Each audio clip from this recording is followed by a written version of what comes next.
Hey, good morning, good afternoon, good evening. How you guys doing? Good. How's it Welcome, going? welcome, welcome. How's everybody doing? I hope you're healthy and happy and feeling good. So far, so good on this side of this world, anyway. Let me make sure we're all in here. Let's see what's going on. Hey, Tim, what's going Hello. on, man? Good to see you. You too. Got to come up to the mountains sometime. Well, I'd have to wear a mask. You don't have to wear a mask, do you? Ever? No, you know what? Polish just put a statewide mask thing on. So yeah, we do have to wear them. Well, but not on your property. No, we don't go anywhere. Where do you need to go? You've got all this. Well, you can't see it, can you? A little bit. Yeah, you got all this beautiful land to kind of roam around on mask free. Now, do I have to mute myself, or are you going to get feedback? No, there's no feedback. You can just when you guys want to talk. Most of you know this, but when you guys want to talk, you can just unmute yourself and go from there. But most everybody knows. I was just going to give a couple minutes. I know we're live on YouTube over there as well too. Let me just check that out and make sure everything is legit over there on that side of the house. I think it is. That's where I definitely get feedback. So if I get a little feedback here, yeah, we're good to go. Excellent. I'm going to leave that YouTube going. So, hey, thanks for joining me on this. Well, it's actually a beautiful Saturday here on top of the mountain in wonderful Colorado near the Cripple Creek and Florissant area. It's good to see everybody. I hope everybody's healthy and happy. Hello, Barrett. Greetings from Tuscany. Wow, there you go. Good for you. Getting out and about a little bit. That's great. As always, you know, it's a great thing. I had a couple of emails this week about, a couple about developers, a couple about fixers. Nothing completely unique about the questions, but I'm going to add to them a little bit. We'll do a technical Q&A, of course. If anybody has anything they want to address, show, talk about, comment, whatever, we're always open for that stuff. It's always good. I just had a friend come up and visit, Jose, from California, LA. He flew into Denver, rented an SUV and drove up here to the mountain the other day. It was great to see him. And he gave me some compliments about he listens to the show. And when he flies to New York, I think 4 days a week. He works in the television industry. And he says on the plane, he'll put the headphones on and listen to the show. So you guys are great contributors, and I wouldn't do this if you guys weren't out there, of course. So I appreciate that. But it was great to see Jose. He bought a camera from me and a couple of lenses, and I'm just clearing up for my future. We're on a little different property, about a third of a mile from here, just a few hundred meters, really. And we're going to build a home over there. But for right now, I'm just kind of lightening the load and seeing where I'm at with my studio and what we want to do. So let me start with this. Hello, Matthew. Greetings from Southern California. Good to see you, Matthew. Welcome, welcome. So I'm going to check both the private chat and the comments. I think the comments come in through YouTube. Ask your questions if you don't want to come on the air or you can't. Or don't want to, whatever. Let's see who's down here. I don't know why I can't. There's Boguslav. There we go. Welcome. So let's start with this. Let's start with the questions that I had about. Let's start with developer, because I think I had two of them asking about developer. Explaining developer, and we're going to talk in the positive context here, and I'll add about negatives as we get on. But let's talk about, again, what the developer does. A lot of times people forget that the developer and your silver bath is really the kind of moving parts in the process, if you will. It's the little dance or the ritual between of course, your collodion, but we'll talk about that in a second a little bit. But your developer and your silver bath have to kind of make this magic happen. And we always talk about double decomposition. And if you have my book, you can read in there about the process of what happens when you pour your collodion on the plate and put it in the silver bath. And that change of those salts into halogens or light sensitive halogens, that change is really crucial, depending on your level of iodides, depending on your silver bath, the pH, the content of the silver, and all that. And after that, you make your exposure. So what you're doing is you're starting to reduce those silver iodide and silver bromide to the pure metallic state of silver. Now, there's a big scientific chemical explanation for this, but we like to keep it in lay terms so we can kind of understand what's going on. The light starts to reduce those halogens, just the exposure of the plate itself. Then you have to take that further, and that's where developer comes in. So what the developer does, in the developer, you have these compounds or components. You have the carrier, which we call the distilled or deionized water. Everything suspended in that clean pH 7 water. You have the iron or the reducer that I'm going to talk a little bit about here in just a minute, and it plays a big part or a big role in it. You have the acid, which we call the restrainer, that holds back development. We'll explain that here in a second. And a lot of times you have alcohol, which acts as a flow agent, so you can cover your plate with that iron. Really what we're talking about here, the two big components are the iron and the acid. The iron is the reducer. What do we mean by a reducer? Well, if you chop up an onion in your kitchen and throw it in a pan with a little bit of butter and you reduce that, or pour a cup of sugar in a pan, turn the heat on, you reduce that. Reduction. What you're doing in photography is that iron is reducing the halogens, the silver iodide and the silver bromide, which the light energy already started doing, but they reduce fully into the pure metallic state of silver with the iron. So there's a chemical process that happens that this converts those halogens into the pure metallic state of silver. So that is what you have on your plate. Your highlights, like the image Jan showed last week of the woman, fair-skinned white lady out in the sun or the light, all of that would be pure silver on the plate, right? That would just, all the highlights are pure silver.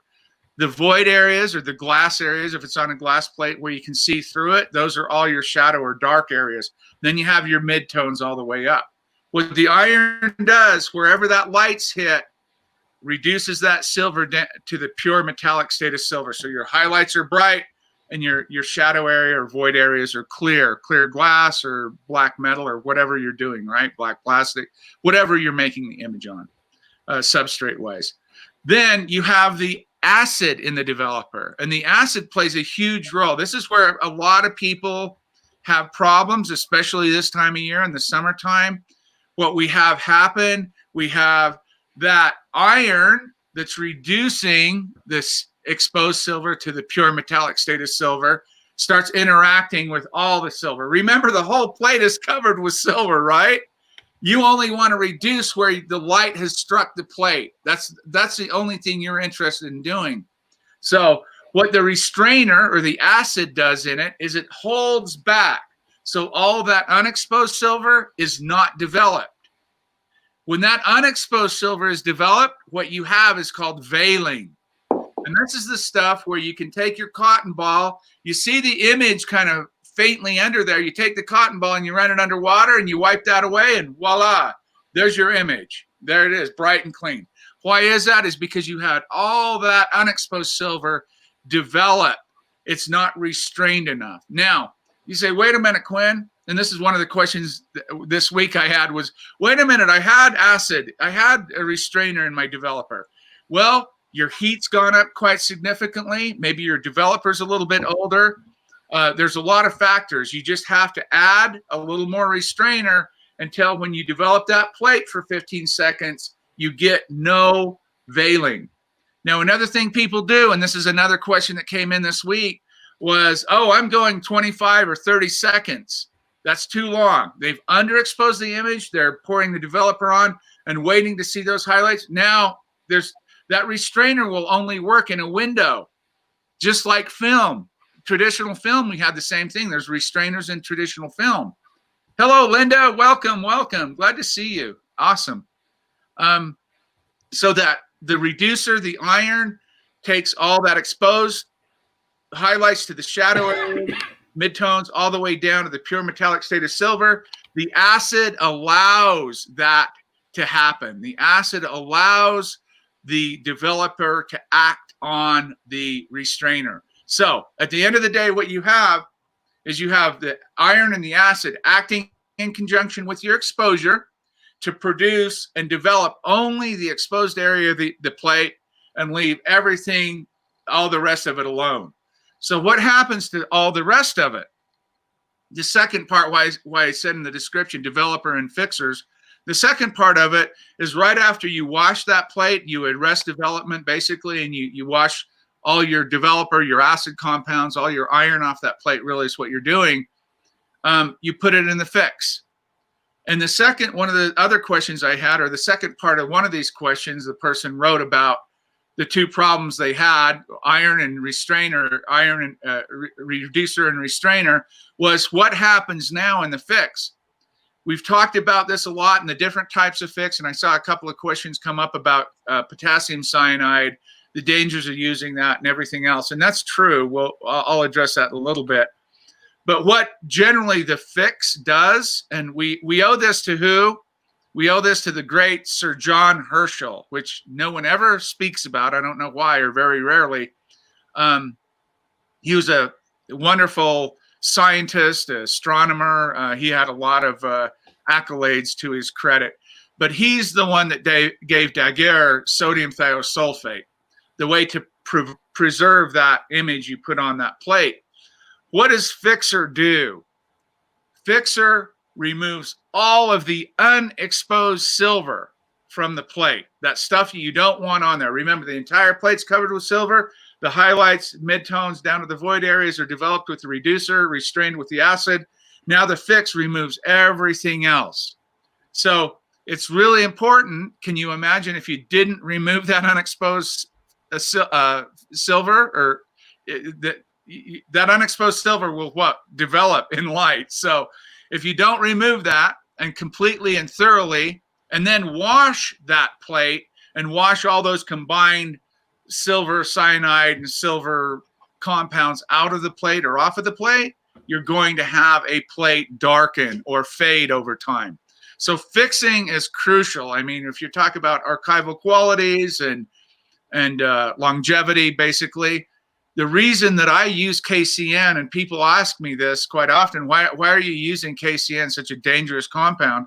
One thing, first they forget that really the most dangerous compound in the process is if you use cadmium. That's a heavy metal. That's more dangerous than KCN in a lot of ways, and two, exposure-wise too. And secondly, there are ways to mitigate potassium cyanide or KCN for the use of it and disposal of it, I should say. Here's the thing. The reason I use it is I work a lot in the field. I can't pack a lot of water. I want my plates to be as archival as I can possibly make them. And I've got to admit, I like the spectral ability, the sensitivity of the color range, the fast clearing, the short washes, the actual longevity of the compound itself.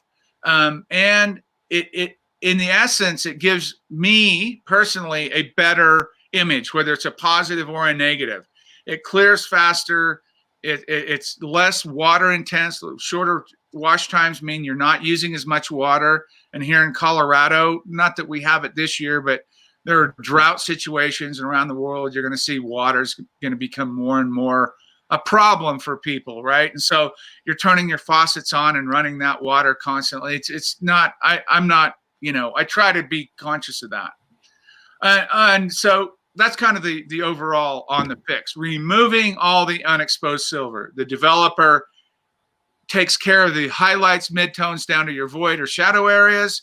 Now you want to remove the rest of that silver so you don't have a problem with it darkening or fading, or basically it'll turn black on you if you leave silver in the plate. Even if you use sodium thiosulfate, and it's a great fix. There's no problem using ammonium or sodium thiosulfate if you don't want to handle KCN. But you just remember your wash times are going to be to get archival plates, you're going to be in the 30-minute running water range anyway. I mean, and that may be a little bit conservative. Baron asks, there's a problem if the plate is too long in the fix in hypo. Not in hypo, not really, no. Usually hypo for a good fix, sodium thiosulfate, it's easy for me to say. Sodium thiosulfate, AKA hypo, probably the most common, the stuff we use on papers and all that kind of stuff. A lot of people use it for positives and some negatives. A good hypo fix would probably be 2 to 5 minutes, depending on the strength and what you're after in the range. So no, you don't really have, you can put your plates in and you know, go have a coffee or something for a minute if you want, that kind of thing. Typically you just want to clear them, have them cleared. Once they're good and clear, double that time again. So if it clears in a minute and a half, go to 3 minutes. If it clears in a minute, go to 2 minutes. Now, KCN or potassium cyanide is a different story. You put your plate in, it's super aggressive, right? That's why in 4 or 5 seconds with a fresh 1.5–2% KCN solution, you put a positive plate in there, woof, 4 or 5 seconds, all that unexposed silver is cleared from the plate. And what you have left are the highlight silvers, midtones down to the void or shadow areas of the plate. What happens if you leave that plate in? My recommendation, and I talk about this in the book, if you're using KCN, you put a plate in, you count off how long it takes to clear, all the blue, all the image is clear, perfectly clear. In a fresh batch, it's usually 4 to 6 seconds. I double that time. So it'd be 8 to 12 seconds total time in the fix. What happens if you go over that? Well, there's a wide margin there. If you doubled or tripled or quadrupled that time, eventually what you'll start seeing with the KCN, that'll start eating your midtones away. That'll start eating the thin silver from the plate away.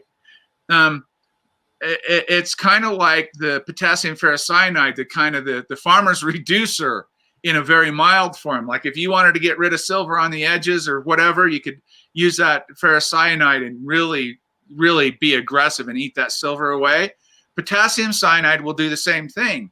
And I'll give you an example here. Sometimes in this time of year, in the summertime in the northern hemisphere, right, or southern hemisphere in January, December, January, whatever, when it's warm, you'll get a little buildup of collodion, you know, thickening up on the edge, and you'll get these little blue lines. That's where the thick collodion has come in, and it has not, it holds the developer, the iron, and it interacts with the cyanide and turns Prussian blue. It turns a blue color. And sometimes in the summertime, if I don't want, or those lines are bothering me, in the fixed bath, I'll just turn it on its edge and just let that corner sit in the cyanide. That will actually eat that stuff away. You'll see it actually clear all of that. It'll eat it all away and make it black. So to Bernd's question, sodium thiosulfate or hypo, you don't have to worry about leaving it in too long, quote unquote. Cyanide, you do. It's not like, oh my God, should have been a 12-second and I left it in for 20 seconds. No, you're not going to see much of a difference there. But if you have a fresh batch of sodium or potassium cyanide and it's aggressive and you leave it in for 30, 40 seconds or a minute, you'll start seeing those really slight mid-tones or those middle range values being eaten away. It's very aggressive with silver. Potassium cyanide, KCN, once it fills up, your bath fills up, it turns to AgCN or silver cyanide. That molecule is replaced. So it actually eats the silver and replaces that molecule of potassium with silver. So you end up filling your silver cyanide bath up, and it converts over, or potassium cyanide bath, and it converts over to silver cyanide. That's when, like in my book, I talk about how do you know when your fix is exhausted, is when you're taking up to 15 seconds, maybe 15, maybe 20 seconds. I say 15 in the book, but 15 to 20 seconds to clear your plate, and then another 15 to 20 seconds total time. So you're up around the 30, 40 second range total in your bath. That means your cyanide bath the potassium has been replaced with silver, silver cyanide, and it's time to then go to a new bath, because the danger you run now is you're leaving silver, unexposed silver on that plate, and that's what you're trying to remove. So those are kind of rough guidelines. I mean, it's not gospel, it's just what I've used. You know, a couple of decades later, my plates early on still look like they were made yesterday, and we have pretty good literature from the 19th century that says pretty much the same thing. So what was the main fix used in the 19th century? Was cyanide, no doubt about it, right? But also, you know, there's a danger involved with, obviously, there's a danger involved with anything. There's a danger involved walking down the steps outside your house, right? We qualify those dangers and we mitigate those dangers with knowledge, experience, you know, those kinds of things. So, you know, with cyanide, with cadmium bromide, with ether, all these compounds we're kind of fearful of handling or using. There are ways to mitigate those issues. And they become, you know, as dangerous as the stuff, most of the stuff under your kitchen sink, or maybe even the stuff you spray on your body. I don't know, you know, there are always, you weigh those things. And for me, it's been, I like the stability of the cadmium in my collodion. I like the fixing and the archival, you know, the archival quality that KCN gives me. I take care of those compounds. I mitigate the dangers using them, storing them, and neutralizing them. And in my book, again, I tell you how to neutralize KCN if you're using that. But at the end of the day, that's your decision. And I never tell people, oh, you've got to use cadmium. Oh, you've got to use ether. Oh, you've got to use cyanide. No, you can find ways around and do this process without any of those compounds. Use what you feel comfortable with. And if you don't feel comfortable with using those things, please don't use them. I don't encourage anyone to use those. But I will say that after people see and experience KCN as a fixer versus sodium thiosulfate or ammonium thiosulfate, not only the immediate aesthetic value, but even the long-term archival value and water consumption and all those things I just talked about. So those are the things that have, in the developer, the iron and the acid, primary components, reduction, restrainer, then fixers in clearing the unexposed silver or removing the unexposed silver from the plate. It's a lot like paper products, right? Paper prints. Those are water intense, heavy stuff to wash all that stuff out.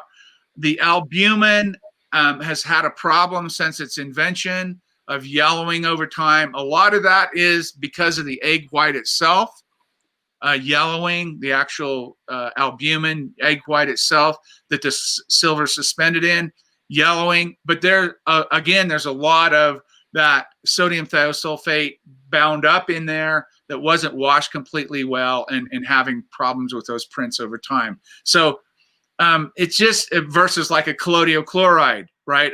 Basically a rock layer on a piece of paper with plastic and silver right on the surface. You wash it and it'll be archival like nobody's business. A colloidal chloride or an aristotype print will far outlast an albumin print or even a salt print. I mean, you see those qualities in the 19th century. It's crazy. The aristotypes or the colloidal chloride prints look like they were made yesterday. I mean, they're because of the substrate, because of how the silver is suspended, how it's washed, or the ability to wash away the unexposed silver or the free silver, and also the process and how you make them, right? So there's a lot of that going on. So hopefully, sorry, let me go over here. So Quinn, I have a comment. Yes, please go for it. So when I started this process 5 years ago, I was using hypo, and then I talked to Mike Jacobson in New York, Artcraft Chemicals, and he recommended that I try a fixer that's a hybrid. Yeah. Between cyanide and hypo. Yeah, cyanate, right? Yeah. Yeah, ammonium thiocyanate. Yeah. And I showed this to you years ago, and you didn't tell me not to use it, so I kept using it. And, you know, my impression of it, and I cannot back this up necessarily with experience, but my impression is that the ammonium thiocyanate fix gives you a little more of that coffee yellow color than hypo. It also fixes or clears faster than hypo. I can clear an 8x10 plate in about a fresh batch in about a minute, 10 seconds. Good, yeah. And I take your advice, and when it takes me 2 minutes to clear an 8x10 plate, I dump it. And it's safe to dump because it's a cyanate molecule. And my understanding is when you dump cyanide, you mix it with peroxide, and that converts it to a cyanate. Correct. That is not toxic, and you can dump that. Correct. So this fix that I use is kind of a marriage or a hybrid between hypo and cyanide. It is. I think it's probably safer. No, it's not near as quick as cyanide. It probably doesn't give you quite the coffee-colored stain or whatever you call it that the cyanide gives you. But I can't get cyanide. So far my plates after 5 years haven't really darkened any. So No, I think it's fine. What are your thoughts on that? No, that's a great point, Tim. Thank you for bringing that up. The only reason I don't use this hybrid, and you mix sodium thiosulfate with it, don't you? Yes, I do. Yeah. So the only reason I don't mix, and if you're willing, if you want to, you can share that recipe, Tim, and let people know about it. I'd say it's a viable alternative. Like Tim just said, he said it well.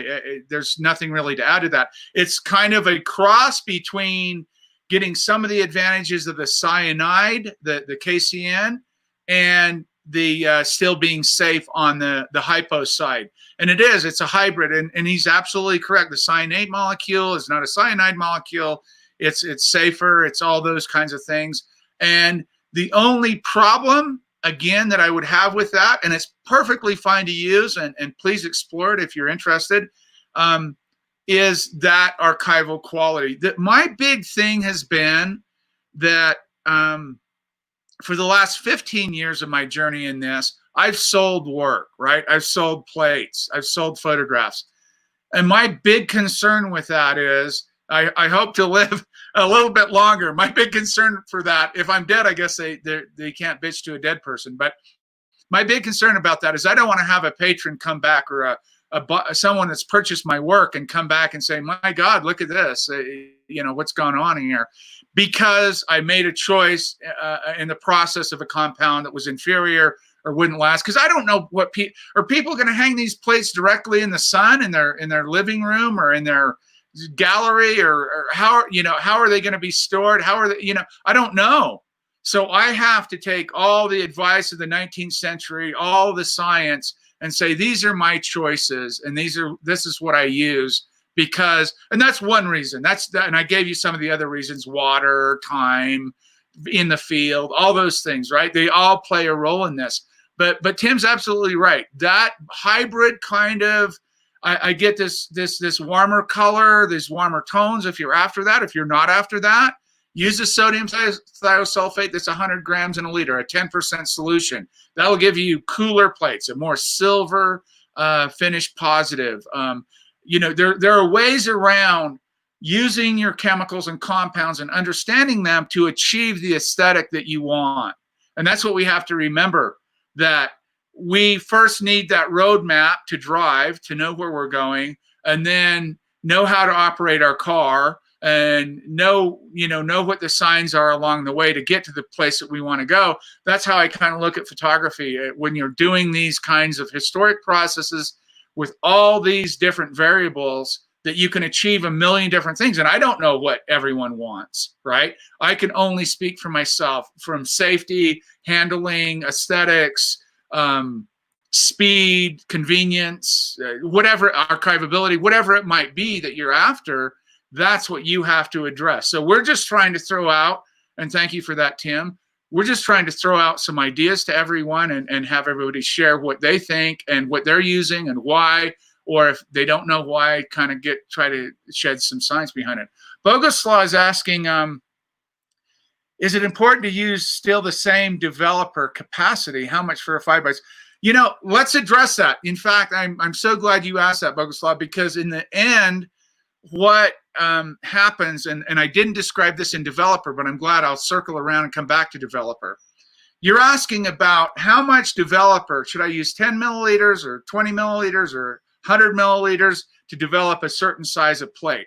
Let's talk about what that means. Why does the quantity of your developer, the amount of developer, what difference does that make on pouring on your plate? Why not just use 100 milliliters and make sure you cover that thing good, right? There's a reason again, I say this in my book, there's a reason we like to use the least amount of developer that you can for the plate. And the primary literature, the 19th and early 20th century literature talks about this. One of the reasons to use, let's say on a 5x7 plate, I use about 15 mils for a 5x7 plate. That's after kind of some experience, and I know my flow is good. I have, I've calculated all that. That's very slim margins to end up with developer islands. If you don't pour enough developer out there, you're going to have islands everywhere, right? Or especially in the corners. So this is just me. If you need to use 25 or 30 mils, go for it. I use 28 mils. I use 28 mils on a whole plate, a 6.5 by 8.5 plate. And the concept is this. When you flow that silver out, and one of the techniques I use is I flow the silver out, I cover the plate, and then I turn the plate and catch some of that developer coming off the plate into the cup, and I pour it back out, and I leave a meniscus of that on the plate. So why do I do that? What's the quantity? Number one, I'm not washing all of the silver off the plate. I'm actually capturing some. I have enough developer to cover the plate. I don't have so much that it washes everything off. Then I can turn the plate and capture some of that and put it back on the plate. That has a lot of silver in it, right? All that free silver on the surface of your plate added with that developer just really provides a good base for negatives for density and even positive for density in the sense of your exposures are different, your restrainer's different, your iron content's different, but really nice, clean, solid highlights, midtones, and down to your shadow areas. So a lot of times what we're talking about, the least amount of developer will allow you to save some of that silver. And secondly, the least amount of developer in conjunction with your fix will give you a warmer tone, meaning which way? Warmer tone, meaning that you'll have a more yellow, coffee, creamy, memory image, right? Looks a little bit older. It has that nice range of brown, yellow kind of. But if you want a cooler color, a more silver blue, you'd want to use a lot of developer. Try not to get any of that silver in it. Don't catch anything, and use sodium thiosulfate at about 10% as your fix. And you'll end up, those are some of the color shifts and some of the things you can play with. So for me, it's been the least amount of developer, catch that off the plate, let that meniscus ride. That all happens in 4 or 5 seconds. And then for the 15 seconds, I just work that material around on the plate. And it works. It's been successful for me. Jan says, I was out for my first wet plate trip today. A little window flowing collodion was a challenge. It definitely can be challenging in the wind for sure. The wind does 2 things. It makes it difficult. Your plate can fly up. And what you're doing is you're taking all of that. You're going to dry your collodion down a lot faster, especially if you don't have a higher volume of a little more alcohol, which is the water in there. Will keep it wet. The ether goes so fast that it's not even funny. So wind is definitely a challenge. So that's what I had on developer and fixers, kind of looking at it again from, and I know I reiterate a lot of this stuff, but a lot of times it takes a few times for us to kind of understand. But just remember, this process starts with the iodides and bromides in your collodion.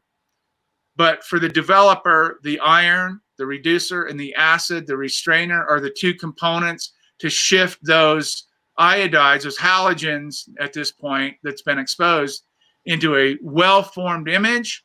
And then the fix is to clear all that unexposed stuff off of there. So That's why we have a time frame of 15 seconds or so.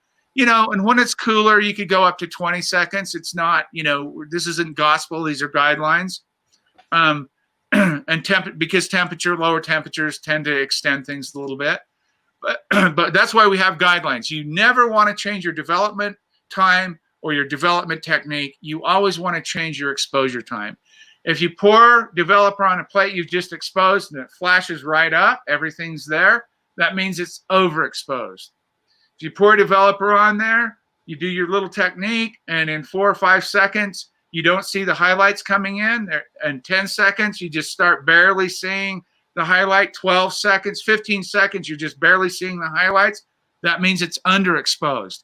So people tend to overdevelop when they're underexposed and underdevelop when they're overexposed. And both sides of that fence are going to produce an inferior image in the sense of quality. So that's why we have guidelines. That's why we always change exposure and never development times. It's one of the things that people forget a lot is that they change. Oh, well, exposure was 5 seconds and my development time was, 8 seconds. Or this exposure was 20 seconds and I developed for 40 seconds. Don't do that. Nothing good will come of that, and you won't have consistency. And then when you move into making negatives, that will really screw you up. I mean, negatives are unforgiving. They will not put up with our amateur antics in positives. They just won't put up with it at all. They'll say, no plate for you, or better yet, no print for you, right? Because negatives you need to be in the zone. You need to be in the zone. Bernd says, Quinn, you mentioned developer is too old. What is too old? Great question, Bernd. A developer that is too old will typically mean that you've oxidized the iron, meaning your iron is rusty. The developer turns red. So when you have an oxidized compound, such as iron or the reducer, it can kind of go both ways. You're not going to be as effective, or you may be too aggressive with a developer. Now, here's what I will say. In Europe, when I lived in Germany, I used to make developer at 5 liters at a time. That's how many plates. I mean, I used a lot of developer. And right there at the end, I had about 2.5 liters of developer that sat for, I don't know, 2 or 3 months, and it turned red. I mean, it just oxidized, right? The iron rusted, it turned red. I said, I'm going to run some tests with this because I didn't know what else to do with it. And to be honest with you, I had no problems with that. No problems. The timing may have been off just a little bit, not quite. Highlights came up in 6 or 7 seconds. Midtones were around, 13 seconds or so, if I remember correctly, somewhere in there. I maybe extended development by 5 seconds overall. But in the end, there was just not that big of difference in having the developer aged or oxidized and using it. Now, some people will find that they have a problem with it. Images might be too contrasty, too flat. It just depends. Too old, to answer Bert's question, a long way around this. Too old means that when your iron becomes oxidized or red. So if your developer, I'm not talking about orange developer, I'm talking about red developer, like how your collodion turns red, right? Kind of brown, probably. If it's kind of brown, it might be, right? We're talking, it's all of a semantics when it comes to colors. When I say red, I'm usually talking rust. If it's a brown, if you use another type of iron or ferrous sulfate in it, it could be a more brown color. It's always best. This is what I will recommend with developers and fixes both. I always recommend the fresher, the better. In a perfect world, if you could mix your developer and make your fix the day you were making plates, that's the best case scenario, right? If we're talking textbook stuff, that's where you want to be with them. So as everything ages, it breaks down, right? Heat and light, time break these compounds down, especially when they're mixed together.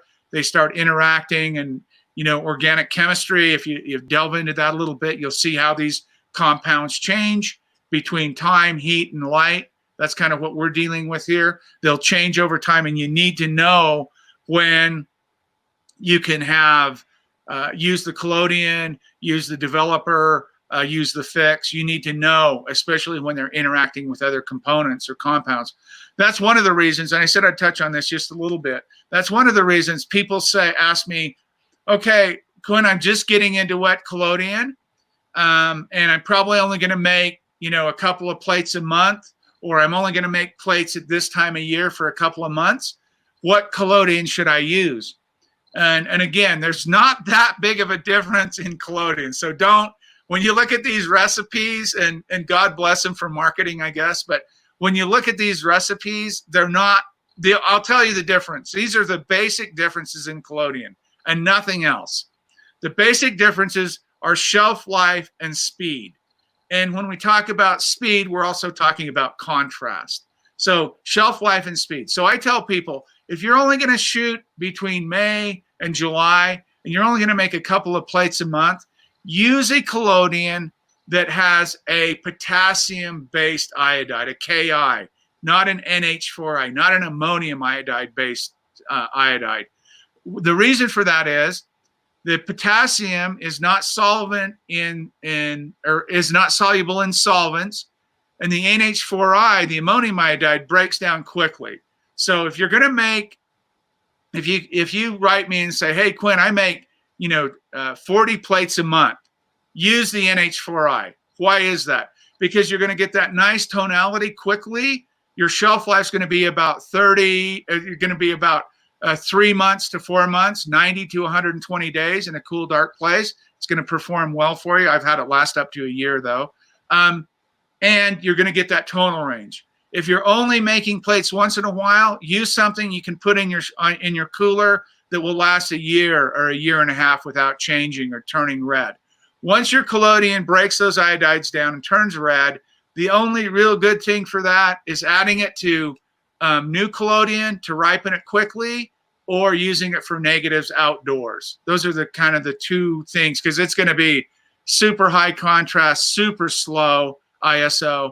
But I usually have both. I usually keep a little bottle of old red collodion around to add to my new stuff, just to even though I even use NH4i, I can have a bottle of collodion mixed in 2 hours. It looks like it's been sitting in my cooler for a month. So I've worked those things out. So it just depends on how many plates you make, what your you don't want to make a bottle of collodion, 250 or 500 mil collodion, and make 2 plates, put it away, and then come back 4 months later and it's completely red, right? You don't want that. So I recommend the Ki, or the potassium iodide. I don't know the names of all these recipes. Just look for the Ki, or potassium iodide, as the iodide in the collodion. That will tell you longer shelf life. What's the disadvantage of using that? You're going to wait longer for it to get that tonal range. It's going to be, speed-wise, it's going to be faster, maybe ISO 2 or 3, but you're going to wait longer to get that rich tonal range. The NH4i, or the ammonium iodide, that's going to break down fast and change colors into a nice orange color that you can use like that day or the next day or in a couple of days. That's going to give you the tonal range, but your speed's going to go down a little bit, but you're going to gain in the tonal range. So one of the reasons we use NH4i in negatives is we want that high contrast, and that we don't have to worry about speed, because we're going to be usually making negatives outdoors, so we have enough light, but we're going to gain that contrast. We want that range for printing. Definitely want that range. So that's what I tell people. Potassium iodide for infrequent shooters, or people that want their collodion to last a long time, maybe indoor studio shooting, strobes or artificial light, that works really well with. And NH4i, or ammonium iodide, for negatives, for more contrast. If you use a lot of collodion, you don't have to worry about losing it. So those are the rough guidelines. Let's see what we have over here. Yes, sir. So you've mentioned several times that older collodion can wash off your plate as you're varnishing it. You know what I'm talking about? Okay. I've never had that happen. I only use collodion that's like 1,000 years old. And it's never washed off when I varnished it, not because I'm so smart and I know what I'm doing. It's just fortuitous. Is that because maybe I'm using a lot of ether in my collodion? That could be.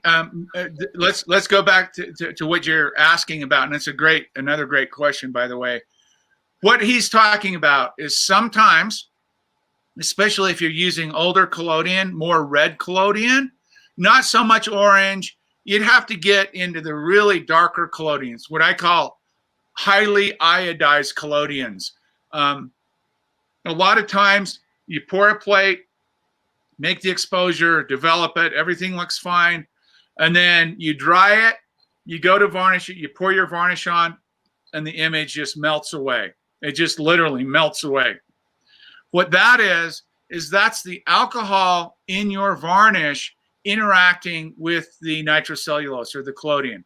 The old highly iodized red collodion weakens the cell, the membranes of that nitrocellulose, and that alcohol penetrates, and once that collodion melts away, it takes the silver that the image is suspended, your image is on and suspended in that, and melts that away too. So the solution to that is, if you're going to use older or more red or highly iodized collodion, do a test plate and test your varnish on it. If you have no problems, it means you have enough water in your varnish to dampen that alcohol content down. And a lot of times in Europe, we use 96% alcohol, and that 1% can really make a big difference.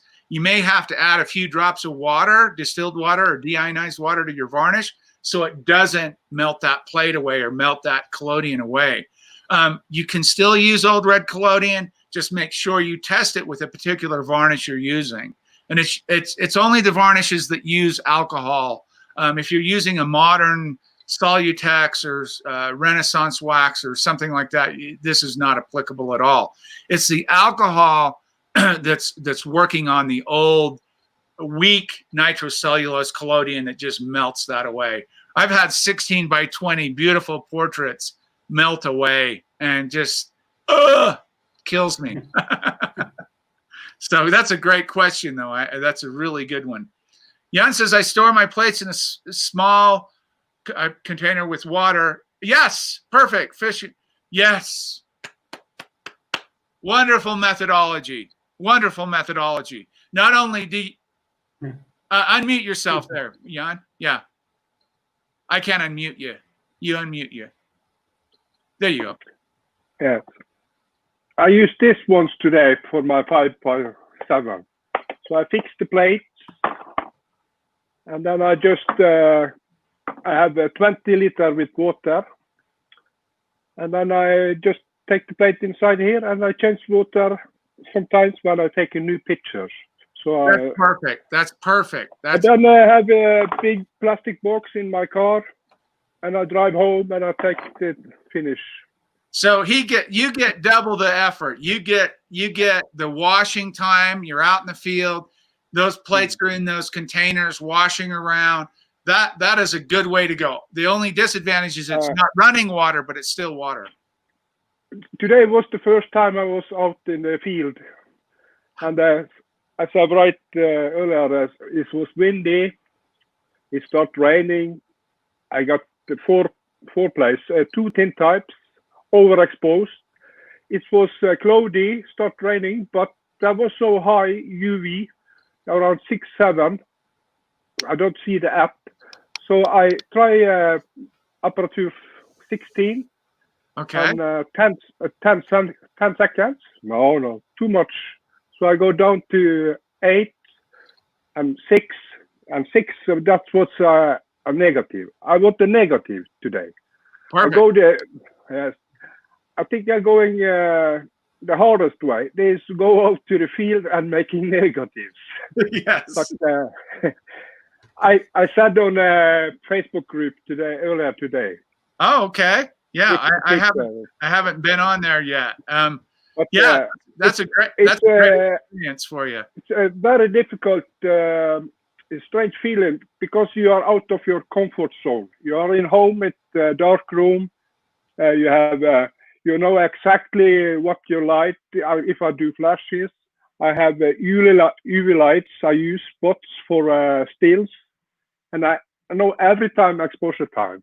Yeah. And time I have a model I have outside, then when the exposure time was spot on, but today, not spot on. That's good. That's what experience is for. Yeah. But I think the workflow today was working. So a little bit small things, and I on the go to next time. I'm not so stressed because you are unfamiliar with this, so you got a little stress also. Yes. But I make myself stress because I use this one. I take water when I'm waiting 3 minutes for a plate to get sensitized. So I working all to be effective. Well, I stress myself to the high level. Yeah, we're kindred spirits, Jan. I've used that very same methodology in the field, stacking plastic containers full of my plates with distilled water in them, seal them up, let them wash around in the back of the truck driving back home for 2 hours. It's a great thing. It's a good thing if you can do it. Here's the caveat with this, okay? And this is what I'll put out there. And it's a great methodology. I use it. Thanks for sharing that, Jan. That's good. Here's the caveat. If you're out in the field and you're using glass and you do this methodology that Jan just talked about, the plastic containers with water in it, which are great, you've got to make sure your plates are albuminized, because that water swishing around will get a little what I call a fish gill up on the side of the plate. It'll start flapping just on the corner, and that whole thing will go. That swishing around the water, it'll just peel it right off. So that's the only caveat. Make sure you either edge your plates or you do the full albuminizing of the plates. And if you guys don't know what that is, we use a large egg white, just the egg white from a large egg, 200, 500 mils of distilled water, whatever you want to do. Mix it up, take that water, filter it out, use a Q-tip and clean your plate, and then edge around 3-5 millimeters around the edge of the plate. Let it dry, and then pour your collodion on. And if you don't want to do it that way, you can steam them and then pour a 20-to-1 like albumin mixture on, just a very weak albumin, cover the whole plate, let that dry. Whichever way you want to do it, just make sure that it is albuminized, because the collodion, it's like the path of least resistance. That water will look for a way to get under that collodion and then just peel that edge up and it'll go. And it's always the edges, unless you have a divot in your collodion on the plate itself. It's always going to be the edges that are going to flap up and be a problem.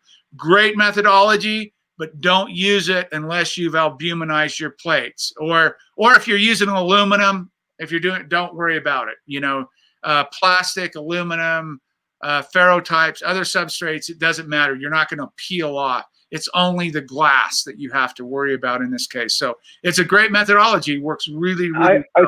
I see that when I come home, start with the fresh water. I see the lifting some places. Yes, I use albumin on the edge, but I see it's starting. So it's very easy to.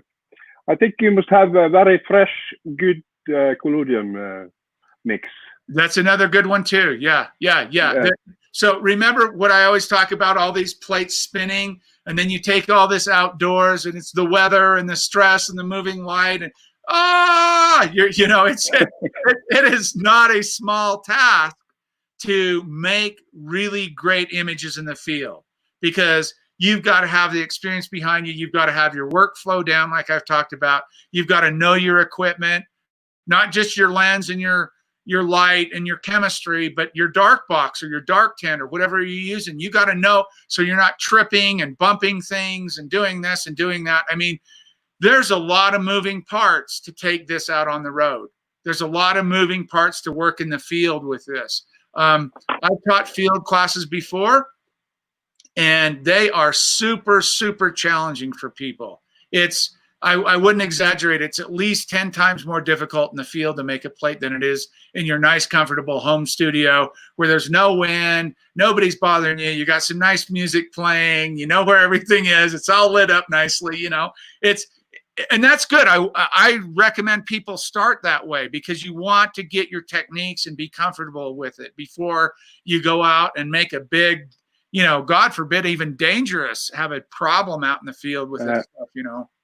I experienced that there's so much equipment you have with. I make a list of all about. But do you know what I forget today? That's everything finished, set up. Your plates? No, what? No, my plate holder. My There you plate go. holder. I must drive home for 5 minutes, take away the camera behind our old house and everything, hide it, and drive and go back again, set the back camera. It's funny you mentioned that, Jan. Last night, Yes, my I daughter. start synthesizing the plate. Oh, Yeah, I think, oh shit, where Yeah. is my dark holder? yeah. It's funny you mentioned that. My daughter and her husband's up here on the mountain with us. They came up yesterday to spend the night and stay over and whatnot. And we were there in the kitchen last night after we were having dinner, and we were talking about lists. And my daughter said, "Do you make lists?" And I said, "Oh, absolutely." I said, "I started making lists, and I'll tell you when. I lived in Fernheim, Germany, near Mannheim and Heidelberg. Not kind of southern Germany, but we were going up north. I think we were going to Berlin. I can't remember what workshop we were doing, but there I am, a 6 or 8 hour drive. There I am driving up the Autobahn, and I'm, sitting there thinking, we're talking, and it's like, oh shit. I said, I didn't bring any plates. I didn't bring any substrate. And I had a whole stack of substrate sitting out. I take hundreds of plates to these workshops. That's when, after that, I started making lists because I had to turn around. It added 4 hours to my drive. So it was like, for me, I'll never not have a checklist. If you're leaving your studio, and Jan just made a great example of this too. If you're leaving your studio, you can't just off the top of your head say, I've got everything, because I guarantee you're going to forget something. And it may be as minor as a lighter or a Q-tip or whatever it might be, or it may be plates or a plate holder like me and Jan. You're going to have something. So make a list. Take as much of that stress away as you can, especially if you're going any distance away from your home or your studio or wherever you work from. It's really important if you're going in the field, to make those lists and then double check. Look physically in the back of your vehicle or wherever you're stacking it and check everything off. That's what I started doing, because there are so many moving parts in this process that once you get in the field, you don't have the convenience of saying, oh, let me just run downstairs and grab that. It doesn't work that way. So yeah, those are good. Those are good tips. I think it's for me. I think later on I will have a double up. I will have boxes with extra dark holder, everything I need. This is for out. I only take with me the chemistry fresh. Yep. That's I take from my house's dark room. The other things I just in boxes stored the next trip. Because great idea. If I take in and out the house and in and out the box, I forget something. Yeah. I'm start to be old, little old. And here's the thing. That's a good point. If you can do that, if you can actually have like double your equipment, so you have field use and studio use, so you're never in want of anything, maybe a chemistry, a cooler, like you said, that's great. Most people have to use, they have one system, they have one set, they have, blah, blah, blah. And I understand that. I often, not so much anymore, it hasn't happened in a while now that I think about it, but I used to get emails or messages, hey, Quinn, I got a great idea. We can, have you ever thought about using this to do this, whatever the process was, like varnishing or developing or drying or this or whatever step in the process. And I'd say, no, tell me about it. And they'd write back and they say, all you have to get is this, this, this, and this. And I write them back and I said, look, I'm interested in expediting and improving the process, but not at the expense of adding more equipment to the process. We already are inundated and overwhelmed with everything we have to pack around or carry or to do to make this process. So some of them were great ideas, but I'm not adding a stove or a this or a that or whatever to the process, because that's just another item or several items that I have to be concerned with packing to the field, or even having in my home. I'll tell you one thing this move has done for me it's enlightened me to how much stuff that I don't need, right? I just like, less is more. I am slimming my life down to the point of where it's going to simple, simple, simple. And I've always tried to do this with the process, but people had come into my studio when we lived up in the city there. It was in my basement, and it was, 180 square meter, 1,800 square feet, right? And it big. And I just seem to fill every damn corner of it with stuff, right? I mean, it's just like, it's too easy to, oh, that, yeah, let me grab that. Oh, that, I'll take that, And next thing you know, oh my God, you got to pack this stuff out. I don't know if I told you guys this, but we packed 9,000 pounds of stuff out of my studio. 9,000 pounds. Yes, that's the darkroom sinks, the darkroom door, blah, blah, blah, cameras, tripods, auto pulls, backdrop, all of that. Yes, I get that. But no, that for little old me, doing half plates and whole plate, negatives and prints, no, too much. So I encourage people, if you find better and safer ways to do things, and it doesn't add to the material list that you got to either buy or maintain or keep or store, go for it. But if it adds to that list, I've always kind of rejected those things, because I can work. I've got a methodology down now that I can work in my favorite formats, be comfortable.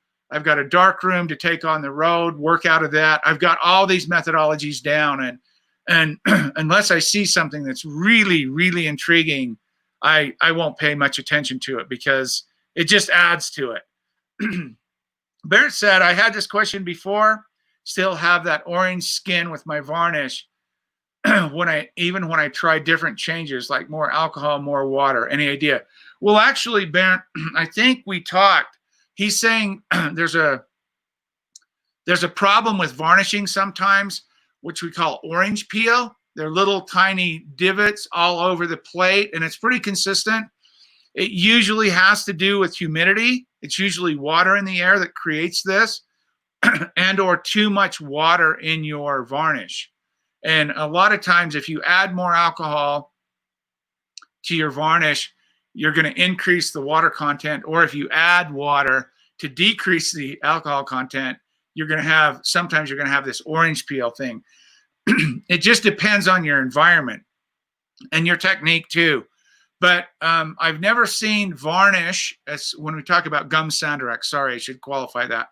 I've never seen gum sandarac lavender oil varnish orange peel, put the little divots, that orange, looking like the skin of an orange, on the plate, unless it was humidity over like 70%, maybe even 80%.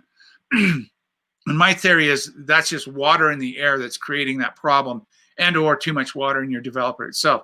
You could try, and I think I've talked to you about this, Barrett, but you could try to heat up your plate a little more, overheat it, go to, 45 degrees, 48 degrees, get it, oh, you can't even hardly touch it. When you pour your varnish on, you're going to get really funky, wiggly lines. But what that's going to do is that's going to evaporate the water out of the alcohol a lot faster than a cooler plate. And a lot of times I've seen too, in a cool, humid area and the plate's not warm enough, you'll get an orange peel surface on those as well. Or you'll dry what we call drying dead. You'll have a matte surface. And that's a water problem. So those are things you have to environmentally, and both your compound or your chemistry yourself, kind of figure out of what the contents of this material is, whether it's your alcohol, your varnish, your gum sandarac content, or what kind of lavender oil you're using.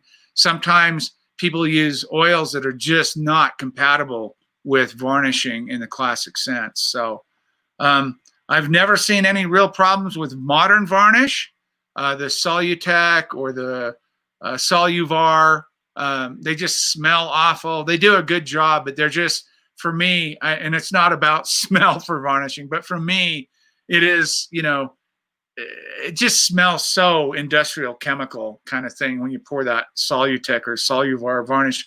They do a great job, especially they have a self-leveling compound. You have to drain them quite a bit, but I've never seen any of the traditional gum and shellac varnish problems in the modern varnishes. So they've really, really improved that technology. I'm not saying use modern varnish, but if you want to, you can definitely do that. You won't have the color shift. You won't have the traditional varnishing problems with modern. You'll just have a god-awful chemical smell in your studio or space for a while, which isn't a big deal. It goes away. Ventilate well. All right, guys. I think that might do us for today. I covered everything that I had. Do you have any Q&A or any technical, or you want to make any comments? You want to say anything? It's open, man. Let's bring it on. What is today? The 18th of July. Man, time is going fast. I've been up here over a month now. We love it. We're hoping to get word on the build of my new place over here on my real property. We have this 2 acres here that we're living on. It's going to be my daughter's place and her husband. But just a third of a mile down the road, we have our spot. We should know this weekend. Fingers crossed. Maybe we'll have a house up by November. Yeah. Linda says wet plate should smell like lavender. I agree, Linda. I completely agree. I think you should fill your room with lavender oil. And if I told you guys this, I'll end on this. This is a good note to end on. Lavender oil that you have in your traditional varnishes, your gum and your shellac varnishes, lavender oil has a terpene in it called linalool. And linalool is the terpene that calms the mind. That's why they put it in bath soaps and bath stuff. And that's why people, oh, it smells like my grandma's bathroom in here. Well, what you're smelling is the lavender itself, of course, from the lavender bud, right? But there's a terpene in there that will actually kind of calm you down. It has a kind of a holistic effect, naturopathic kind of effect, if you will. And so when I tell people after you're making, 10, 12, 15, 20 plates in a day and you're exhausted, and then you sit down to varnish them and you fill your place up with that nice lavender oil, you de-stress. But that's kind of interesting. I totally agree with that, Linda. Phil says, let's see. I'm finding it hard to find substrate still in regards to black glass. Has anyone used Portugal a normal frame glass and sprayed the back black? Phil, you know what? There's somebody in the UK that's got to have access to black glass. I know for a fact. I will look into that and I'll let you know. Same with Chianti. I was gonna say, Bernd says same with Chianti to relax at the end of the day.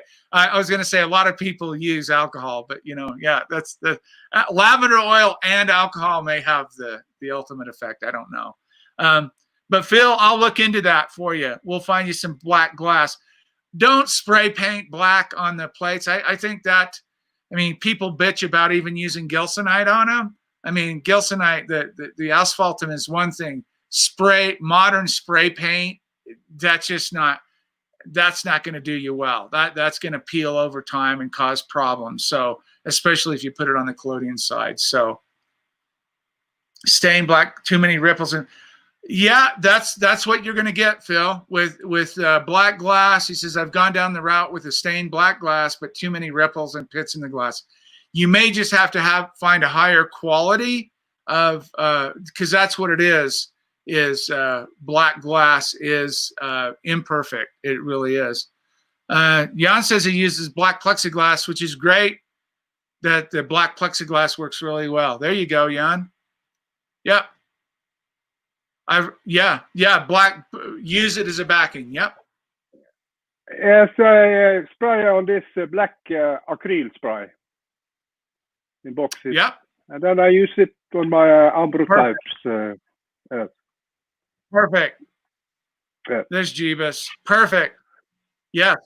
I find that much better. Because, if I spray directly on the plate, not so good. If I do double it, it's more deeper into the black, and I got better picture. Yep. And difficult. And you can also make images on that black plexiglass if you want, the acrylic glass. So maybe look into that, Phil, if you haven't looked into that. That's a good point. So yeah, that's excellent, guys.